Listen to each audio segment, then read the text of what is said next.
FIR میں آپ کو تھوڑا بہت بتا دیتے ہیں جی کہ لکھا کیا ہوا تھا جی. FIR میں پہلے سے طے شدہ منصوبے کے تحت جو ہے نامعلوم سرحد پار دہشت گرد نامزد بھی کر دیے گئے, اور ساتھ ہی FIR یہ کہتی ہے جی کہ مبینہ دہشت گردوں کی طرف سے اندھا دھند فائرنگ کی گئی ہے. لیکن انڈیا کی جو گورنمنٹ ہے اور میڈیا جو ہے وہ ٹارگٹ کلنگ کے بارے میں جو ہے وہ خبریں چلاتے رہے ہیں. تو بھائی پہلے آپ خود ڈیسائیڈ کر لیں کہ یہ ٹارگٹ کلنگ تھی یا اندھا دھند فائرنگ تھی. تو اب آپ دیکھیں کہ کس طرح سے جو جھوٹ ہوتا ہے, جو سچ ہے نا اس کی ایک زبان ہوتی ہے, جو جھوٹ ہے اس کا سر بھی اور ٹانگیں بھی اور ہر طرف جو ہے نا ایک پھیلاؤ نظر آتا ہے آپ کو, جس میں کچھ بھی سچائی نہیں ہوتی ہے. تو یہ واقعہ جناب 10 منٹ کے اندر اندر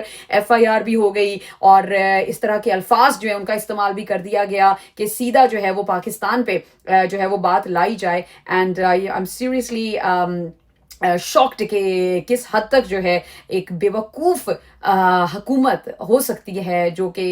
اس طرح کا پروپیگنڈا کرے, جو کہ دیکھنے میں یہ ایک جھوٹ نظر آ رہا ہے. اور نہ صرف یہ کہ یہ